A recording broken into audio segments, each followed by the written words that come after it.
Clyde, there's more important things than a nut, okay? Well, like being nice, okay? Making people smile. Helping people out, that's why I became a counselor. Woo!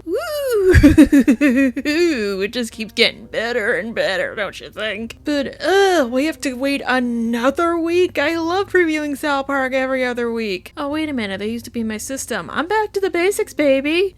More time for content creation. Hi, I'm Kitty Monk, and I'm here to talk to you about South Park. Or more specifically, their second episode of the season, entitled Got a Nut? What? Also, I should probably put this out there. Trigger warning for this episode, and I think you know why. Just anything involving animals. I know I normally give trigger warnings for stuff like abuse or like SA, but no, this time it's definitely for animals. Now, South Park is meant to hold a mirror up to our modern society and show what's good about it and what's bad about it. And usually it's what's bad about it, not what's good about it. If everything about society was good, we wouldn't have South Park, would we? And that often involves politics, since arguably that's the easiest thing to make fun of. It's something we all have an opinion about, and it's something we all talk about. Even if I don't think you should be taking your lessons and your political beliefs from South Park 98% of the time, well, for many people, including myself, South Park is kind of how they get their news. It's an unconventional learning experience. I mean, it's how I found out what Japanese toilets were, and when I was at Cora this weekend, they had one, and guys, it was actually like heated. It was so cool. But yeah, we all hear about stuff from South Park. It kind of reflects what's going on in the real world. During the season premiere of South Park's newest season, Sermon on the Mount, it acted as a thesis for what they were going to talk about here, which is basically them going after the federal government and the Trump administration, and the harsh policies going on, and that continue to be enacted, with figures like Stump at the forefront, and Satan now being a semi-recurring character. I'm not telling everyone to relax. Relax, guys. You remind me more and more of this other guy I used to date. Like, a lot.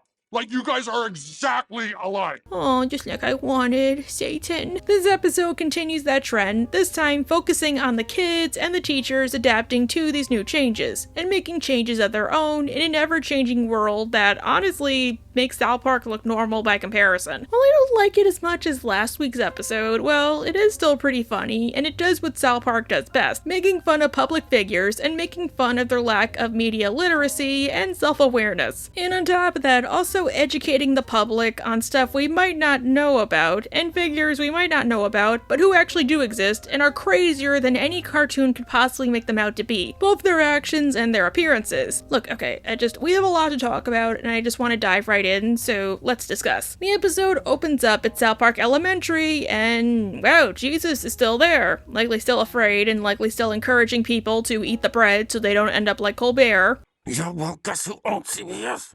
Paramount. You really want to end up like Colbert? You guys gotta stop being stupid. We can't understand you. But Jesus, what if somebody's gluten-free, like when you gave them that bread? Like, you don't know them. I mean, I guess maybe you do, it's screwed. Let's move on. Kyle and Wendy tell Stan that some guy, some random annoying guy with a loud, shrill voice, is saying inflammatory things on his podcast about women and about Jews, both of which they are. I mean, one is one is the other, you know what I mean. Oh my god, they're making fun of the two groups they are a part of, and saying it on a podcast of all places? Look, guys, just leave it alone. Don't give him any more attention. That's easy for you to say, dude. Yeah, you are one of the multitudes of groups he's spewing. Bro, it's pretty hard to ignore him when he's saying it all on a podcast. You mean that thing I listen to when I do chores or take out the trash or do cosplays or wash the dishes? Do you guys have any podcast recommendations while I'm at it? I need something for after I finish the Oh Yeah, King of the Hill podcast and Renegades of the podcast. And strangely, the dude saying inflammatory things, it's not Cartman or one of the parodies of people they want to make fun of like Charlie Kirk or Andrew Tate. It's Clyde Donovan. Who are you talking about? Clyde! Yeah, in his stupid debating podcast. Hey, here he comes! Whatever, guys. Prove me wrong. Prove me wrong. Which, I have to say, it sadly makes sense. Like, I was gonna go on a whole spiel like, oh no, you just picked Clyde because he's not relevant. It should have been like Butters or anybody else. But no, sadly, this makes sense, like a lot of sense. They established in the Not For Kids special that Clyde loves listening to stuff like influencers, like he listened to that Logan Paul guy. All these stupid boomers, people over 40 don't know how hard it is for young people.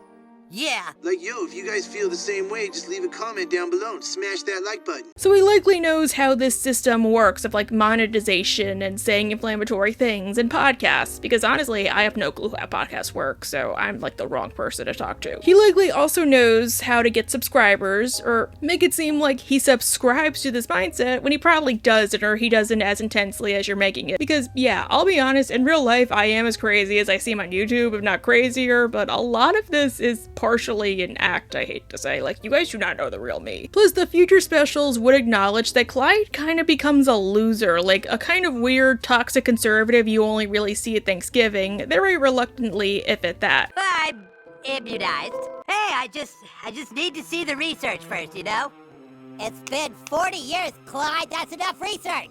And honestly, the future specials kind of made the point that he and Cartman both go down a dark road. Like, Clyde's the only one we don't really see at the party. Like, even Cartman's there, even if he is outside and stuck being homeless. Just Clyde's not there, so it makes you wonder if maybe they all abandoned him because of what he said here, or maybe if he still didn't get the shot because his future self told his younger self not to and then something happened, or just whatever. Or maybe he long moved on. I know, but I read that if somebody ate shellfish, then it can get cross-contaminated. So you're saying you won't take vaccine out of shellfishness, just a general sense of shellfishness. Or maybe his shellfish.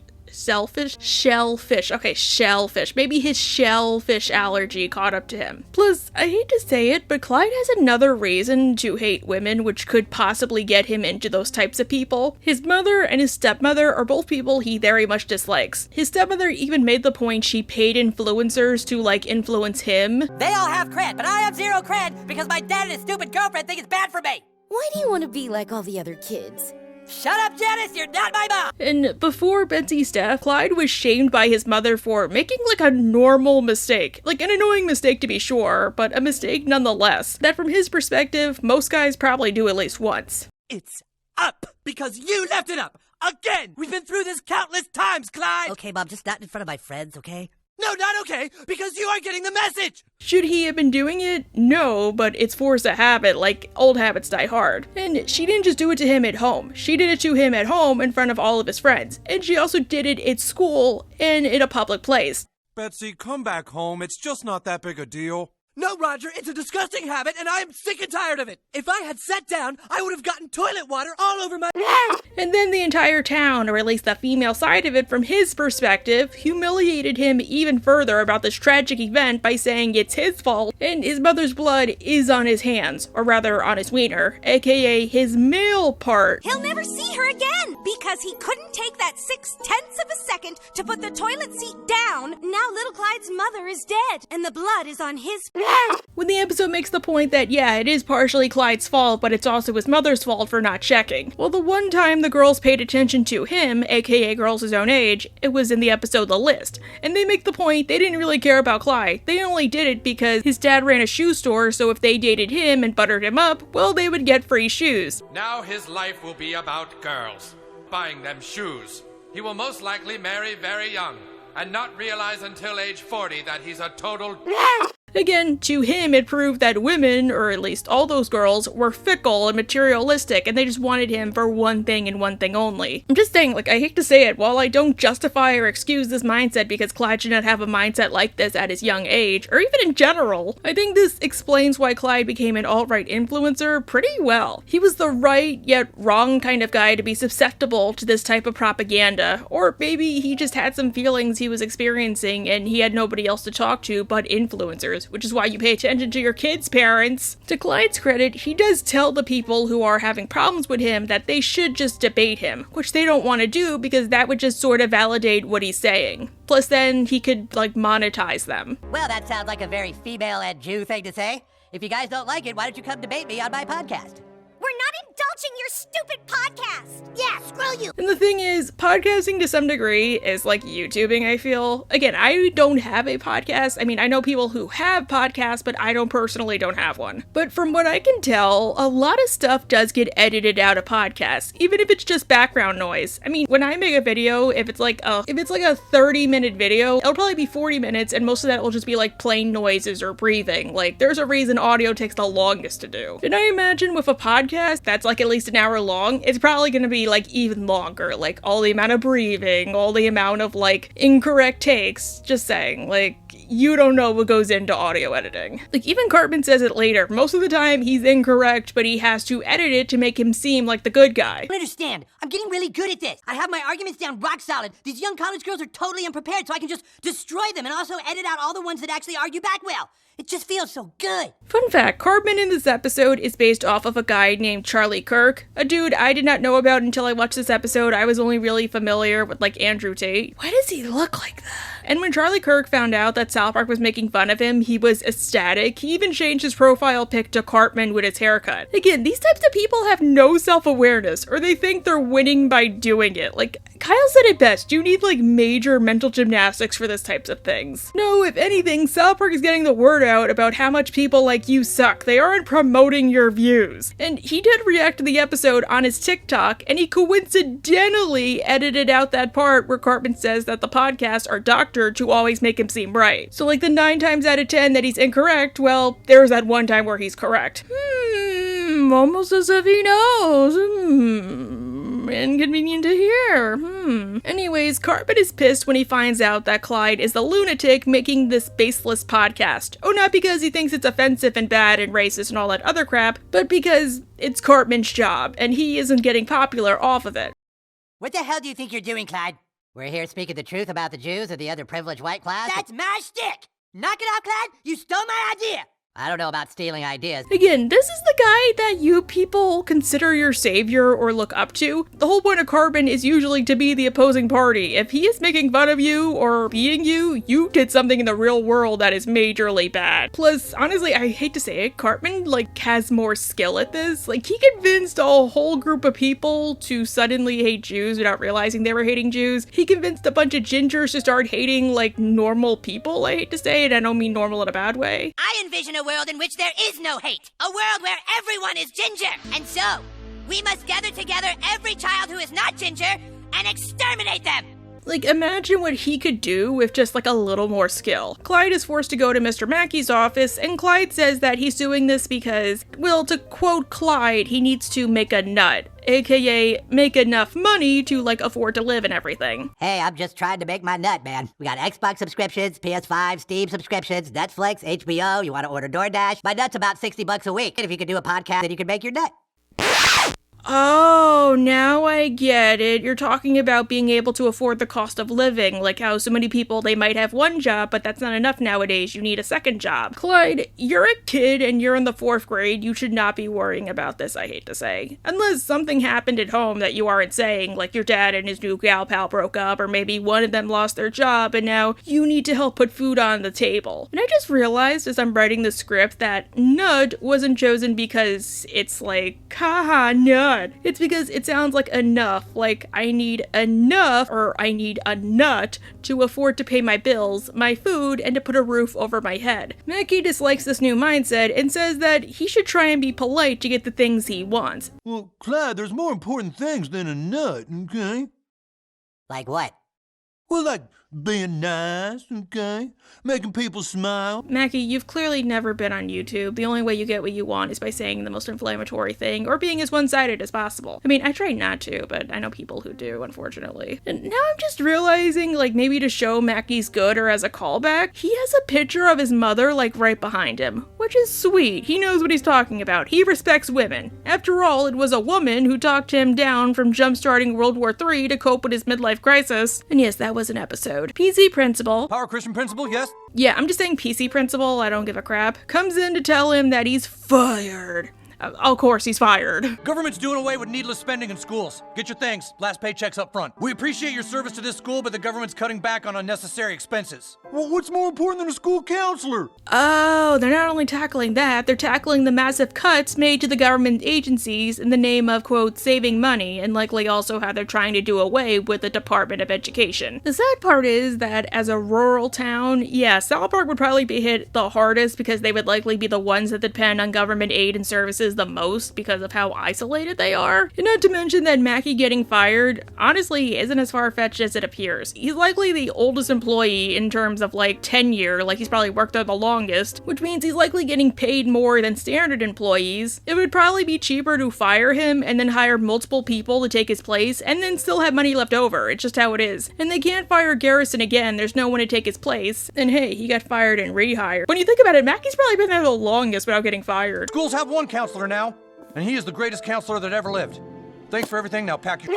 At least Jesus is willing to take over and likely do the job for free if PC Principal isn't just talking like in generalities. So, fun fact, most schools, or at least the ones in my experience, don't really have guidance counselors in the traditional sense, or like how TV makes it out to be. That's what the school psychologist is for. Sorry, getting off track. It seems Maggie needs a new job, and pronto. While this is going on, Clyde has started doing live Q&As of his podcast, and his method of debating isn't to use actual facts, or even like as Cartman says, to tear down your opponent's credibility. It's just to bring up things that have nothing to do with the argument, purposefully inflame people until they inevitably erupt, and then sound calm so he can claim he owned them when really, he just bullied them and didn't prove he was anything more than a coward. What is man? What is a woman? It's a very simple question. You see, you can't answer the question, but something is male or it is female. Both sides in scripture agree to that. Another woke student totally destroyed! And yes, all of these are from playbooks of many alt-right podcasters. You know you're gonna lose, you know you probably don't even know what you're talking about, so you might as well make it seem like you do while you're doing it. Because in the moment, well, you'll seem like that. It's not till after you'll be like, oh, wait a minute. You gotta lead people there with an intelligent argument so they arrive at it on their own. Brian, look, there is no victory unless people know why they were wrong to disagree with you in the first place. Cartman is invited on, and it turns out Clyde stole a bit from him to make his podcast work. Really help you bulk up and get the... Are you serious? People are sponsoring you for ripping And me it's really off? just the best way to get ripped quick, so be sure to get some, and also be sure to hashtag respect Clyde's authority. What? I would respect Clyde's authority a bit more than Cartman. Just saying, like, we know Clyde isn't totally bad. Except here. Just because Cartman is one of those people you get a bad vibe from, but Clyde, he's scary to me because he looks normal. Like, any kid could become him. He'd lure you into a false sense of security and then start spewing his BS. And he would argue it a bit more rationally. Like, he'd be a better voice artist argue, and I hate using that phrase. Cartman just spews hateful rhetoric. Clyde does, albeit he disguises it as fact. Cartman doesn't really think through what he says. Maggie goes to the bank and discovers his nut, aka how much he needs to afford to live, is $8K a month. What the heck? No wonder they fired him. Like, you work at a school, dude. Now, we could get you a debt consolidation loan, cancel your streaming services, downgrade your phone subscription, do a second mortgage on your house, and your nut's still $8,000 a month. Obviously, he can't get another job in teaching, so he's told to look elsewhere and work for the ICE. And yes, you can't just call it like ICE. The episode doesn't. They call it the ICE. I don't know why they do that. Like, do they do that in real life? I feel like they don't do that. I mean, I don't know. Have you considered a job with the ICE? Help your country round up undocumented immigrants? Us? If you don't know because you don't pay attention to the news, well, it's the same government agency and police force, for lack of a better word, that produced Mexican Joker. As Kyle says, you're pulling children away from their parents and isolating them behind bars. Yes. You're traumatizing them and teaching them to fear the U.S. government. Correct. And it seems in the world of South Park, they're still going strong, unfortunately. Like, it's a testament that South Park made fun of this in, like, 2017, 2018, and they're still making fun of this because this is still a problem. Like, holy heck. Obviously, Mackie is the last person who would want to join these people. He enjoys helping people, and they aren't helping anybody but themselves. Like, not even the American people. The thing that gets him to change his mind, the salary and the benefits. I understand you have to have your principal. It's just... they are offering new recruits about $100,000 salary. Say what now? Okay, yeah, that seems worth sacrificing your dignity as a human being to round up other human beings like livestock. But I do appreciate how they picked Mackie of all people to be forced into this plotline. He doesn't want to, and it's an uncomfortable situation, but he isn't a hateful person. He just has to do it because he literally has nothing else to do. And I brought up earlier that Mackie was fired because of budget cuts. Well, this is likely where Mackie's budget went. I mean, like, imagine the irony. Like, you don't have money for school, but you definitely have money for all this. Still, again, sucks that you're sacrificing your dignity for that. I mean, imagine what the neighbors are gonna say. Oh, Kitty, he doesn't have to worry about that. What do you mean, Catherine? Canonically, Mackie lives in South Park, like, likely near the same people he counsels. Like, word's gonna get out he's doing this. Well, Kitty, I mean, the agents get a cutesy song and a mask they must wear at all times to protect their identities. Lock and load, recruits! Prepare to raid! Oh, no. You know, I'd make a joke about the townsfolk recognizing Mackie and his giant head, but I get cosplayer facial blindness, it happens, so yeah. Although, I'm just now realizing the irony. Mackie got Principal Victoria fired because he didn't like her, and now he's the one who's fired. And Pod is pseudo-mainstream accepted nowadays, so he can't just have a repeat of Ike's Wee Wee, where that's actually the better, like, alternative for him. It's cool, Clyde is stopped by Cartman, who has a horrible haircut. Why does it look like ice cream? Like, he's not Jimmy Neutron. That looks terrible. Like, did his mom make him get that? And if he's supposed to be a podcaster of that nature, why would he listen to her opinion? I thought his whole platform was supposed to be against women. Fittest haircut I've ever seen. You are wrong! Leviticus 3:17 says it shall be a perpetual statute for your generation throughout all your dwellings. So you can shut up, baby! You just hate America and you love abortions. Corbin, the reason they didn't pick you was because of the reasons I gave. And that admittedly, you did have this job once, all the way back in Dances with Smurfs, one of my all-time favorite episodes, where you became Glenn Beck, and you only succeeded in turning like less than a dozen students against the class president because you held them hostage with your morning announcements. So when you look closely, it becomes very obvious what Wendy wants. KILLSMURFS. Our school president wants to kill Smurfs. And in the process, you turned the entire school against you. Yeah, no wonder you do crappy as an alt-right podcaster, Cartman. Plus, when you were given the chance to, like, turn the school around, you found out, oh, wait a minute, I have no power, and you couldn't go back on your word. You couldn't even convince a school full of people. You have no credibility. And you say that in order to get ahead in a debate, you should destroy someone's credibility. I can't do jack! All we did was talk about what colors to make the stupid Sadie Hawkins dance! I'm doing the best I can! Mackie goes to get recruited with practically like zero interview. Like he's more or less told, you want to do this? Okay. Okay, that's good enough for us. It's like he's getting recruited into a cult, I hate to say. Well, I mean... You will now watch an orientation video featuring the Director of Homeland Security. Like, are they gonna ask if he wants jam or jelly and give him nothing but rice for breakfast? I mean, I wouldn't put it past them. Before he's sent off to do Satan knows what, which sadly probably isn't a joke this time around, he watches a video from the head of Homeland Security, Kristi Noem, who frames what he's doing as helping America. I'm Kristi Noem, head of Homeland Security. A few years ago, I had to put my puppy down by shooting it in the face. Because sometimes doing what's important means doing what's hard. Okay, few things. First off, I had no clue who this lady was before this episode. I thought I might have heard her name mentioned once or twice in the news, like I got a CNN or a BuzzFeed alert, but I didn't know exactly who she was. I learned a lot of people from South Park, Bill Donahue probably being the biggest, and yes, much of what South Park says about her honestly isn't an over-exaggeration, I'm being dead serious. In the episode, Kristi Noem's running gag is her habit of shooting dogs, to the point of it playing in the background of the closing credits, or her even shooting Crypto like Superman's dog. We're just here for questioning. Cooperate and nothing bad. Holy! Alright, got him! If it's brown, it goes down. Jesus, look out!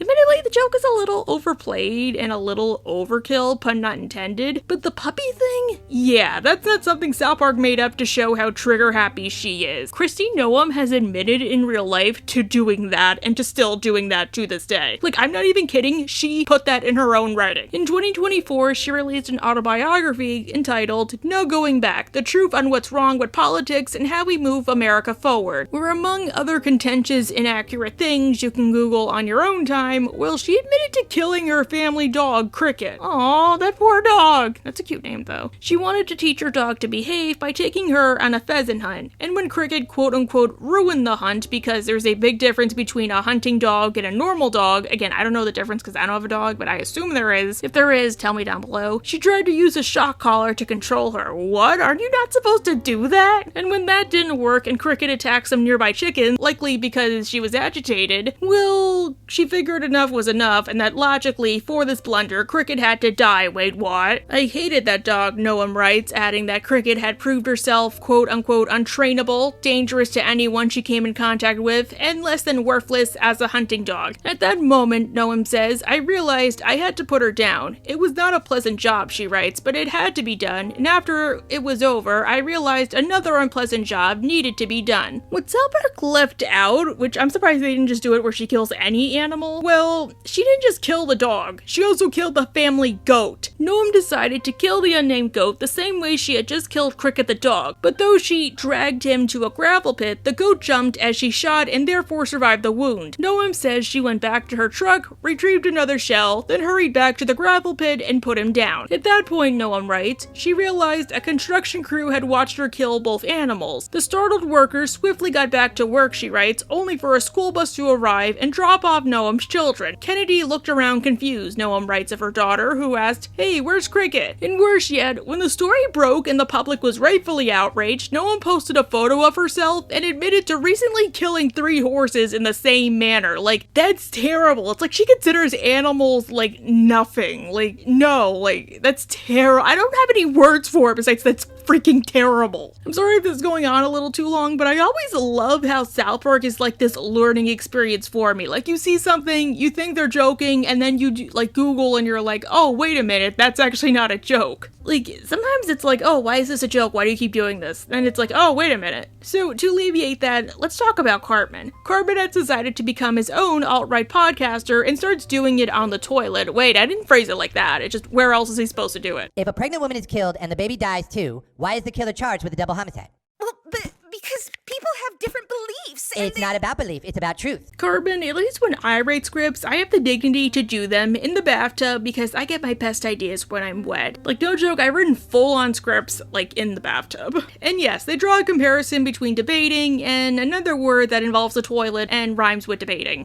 That's very naughty, Eric. Stop it. Mom, I finally got sponsored by a protein powder, so I got a master debate for a couple more hours. Leviticus 9, 1 through 8. Let me alone. I think it's their way of saying that Clyde and Cartman are, like, playing with themselves, but that's just me and my brain. Plus, they're 4th graders, so I'm just moving on. Almost immediately after getting hired, Mackie is sent on his first raid, with, like, no formal training or anything. Like, they're just like, okay, you want to work for us? Okay, alright, go on your raid. Alright, recruits, this is it.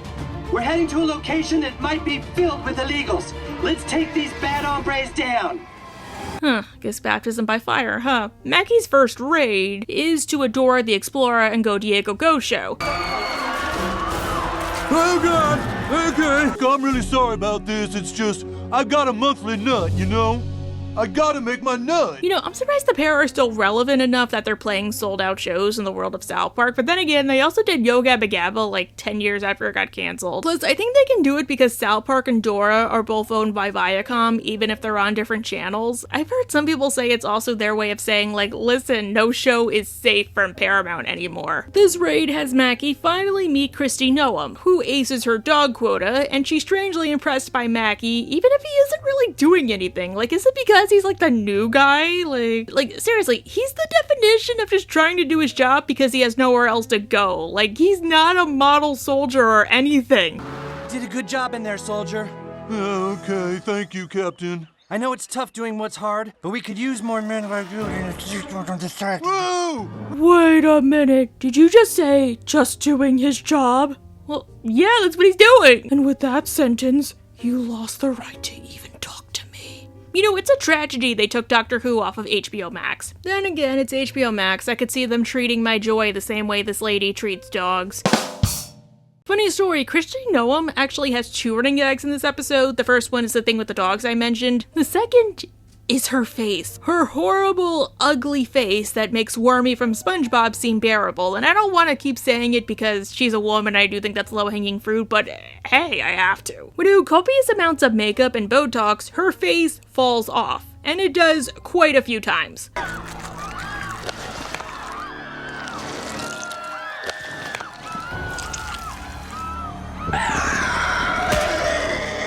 Well, when I thought Ugly Bob was ugly, But you need photo op somehow. Apparently, Kristi Noem did see the episode, and her response was one of disgust. She's quoted in People magazine as saying, "It never ends, but it's so lazy to constantly make fun of women for how they look," Noem 53 said on Glenn Beck's podcast on Thursday. "It's always the liberals and the extremists who do that. If they wanted to criticize my job, go ahead and do that, but clearly they can't, so they just pick something petty like that." She did admit, however, that she didn't watch the episode as she was busy going over budget numbers and stuff. Okay, but how can you say you don't like it if you didn't watch it? And don't worry, they made fun of your job too. Like, you would know that if you actually watched the episode, but you didn't. At least most of the other people South Park has mocked in the past actually go through like the little tiny bit of effort of watching the betrayal before they properly judge it, beyond making their family or assistants do it for them. Apparently the cosmetic surgery thing isn't something South Park made up either. She has admitted to at least having dental work, even promoting a dentist who did work for her in 2024, and most people and experts do say she's likely had Botox at some point. Anyhow, Cartman's growing influencer identity is worrying to Leanne, since Cartman is staying up all night and using the toilet. I understand it feels good, but that doesn't mean you do it all the time.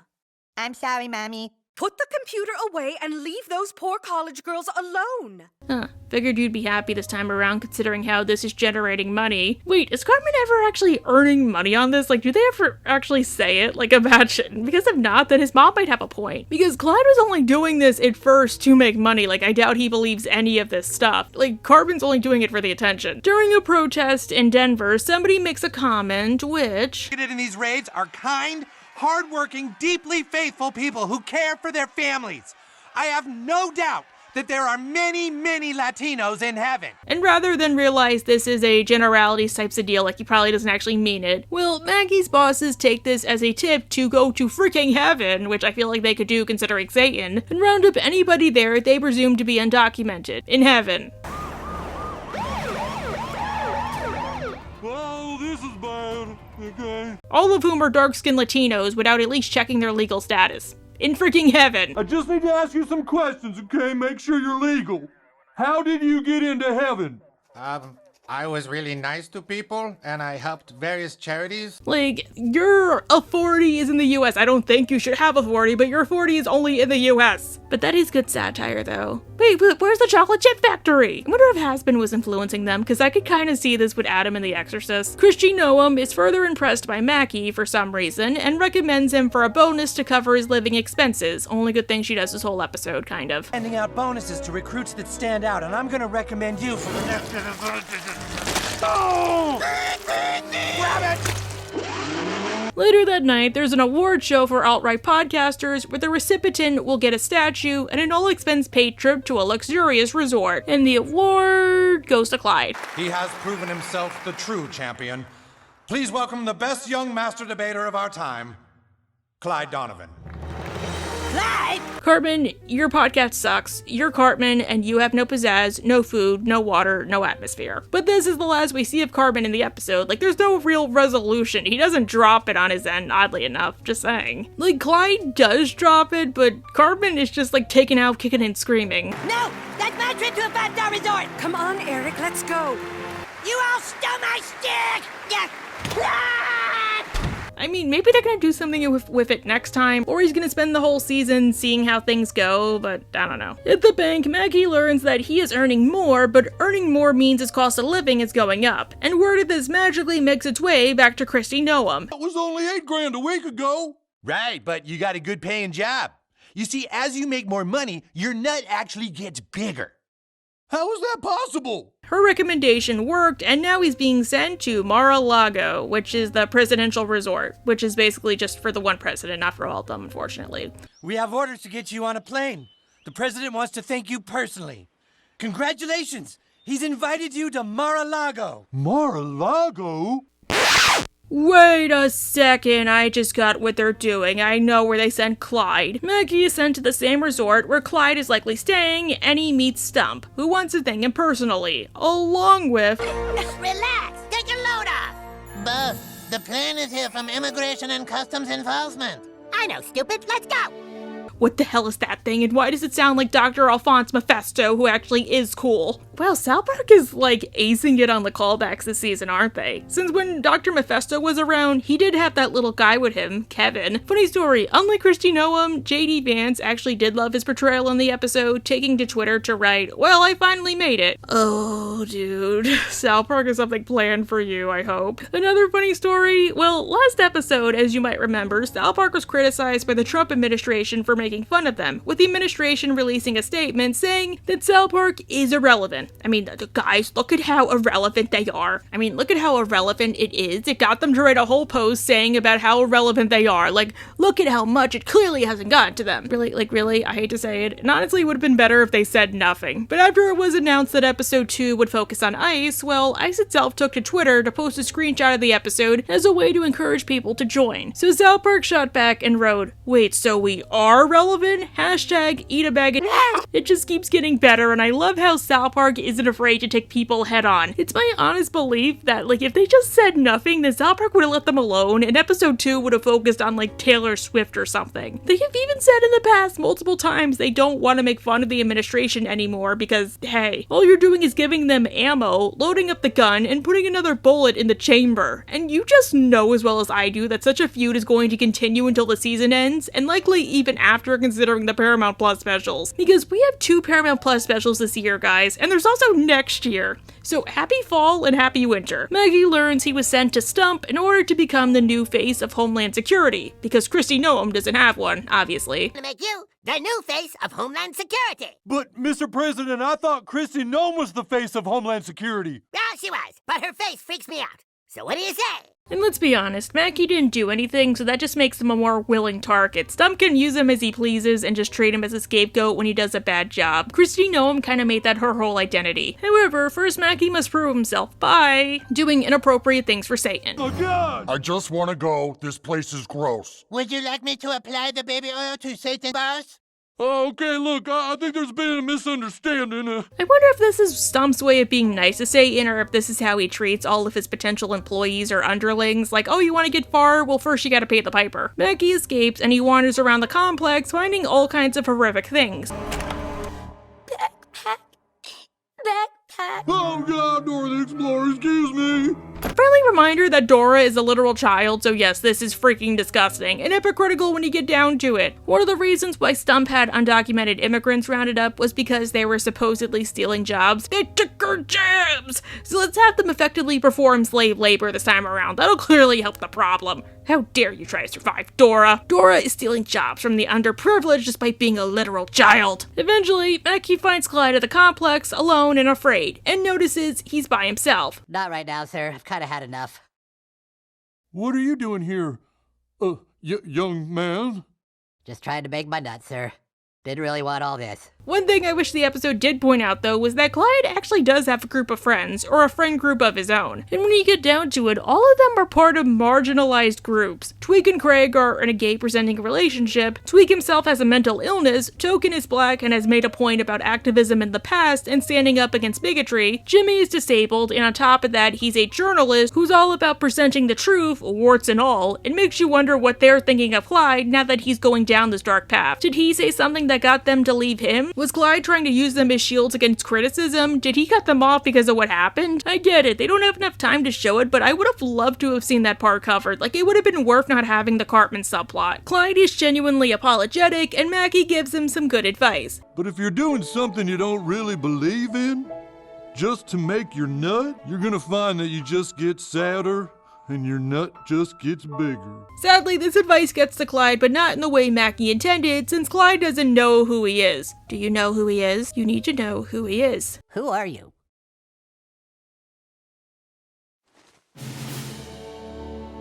I'm a goddamn counselor, that's what I am. Well, maybe the mask thing really does work. And I love how the crew gave Mackie a green one, unlike the other agents. Like, are they really afraid that we, the viewers, are like Clyde and we won't be able to tell which character is Mr. Mackie? Because considering the reaction to this episode, I would not be surprised one bit. Mackie says that they need some help, and they get it in the form of Crypto, who Kristi Noem has probably taken down. That was kind of random. But Mackie causes a distraction and frees everybody else, and they escape. Trying to replace me as the face of Homeland Security, huh? Who could replace a face like that?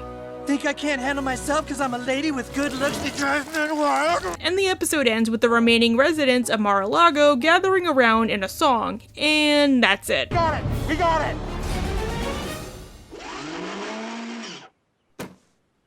Another job well done! Wait, that's it? Well, outside of the complaints I gave, that's my only real complaint. It feels like the episode had no real resolution. Like, Cartman never stops what he's doing. It felt like they had a deadline to reach, so they ended the episode. Which is funny, just kind of weird. Besides that, I am liking the new direction of South Park. Last week, I stated South Park just as Nostalgia Critic did. The best South Park episodes, or at least the ones in the moment, aren't the funniest or the best written. They're the ones that we need right then and there. And in the moment, we desperately need South Park. Things have never been scarier or uncertain for many people, and it seems there's no clear end in sight. It felt sad almost, not having South Park when we did. Normally, I hate shows that talk about current events because either they make that their whole identity, even if the show's not supposed to be about that, or by the time they air, practically every show already covered it, so you aren't as genius as you think you are. Looking at you, Brooklyn Nine-Nine. But South Park doesn't have that excuse. It's made in real time, the creators know what they're doing, they're just average people like us. Sometimes it feels good just to laugh, because that's the only thing you can possibly do. It does suck we have to wait every other week now, but if that's the price we need to pay, so be it. Anyhow, bye!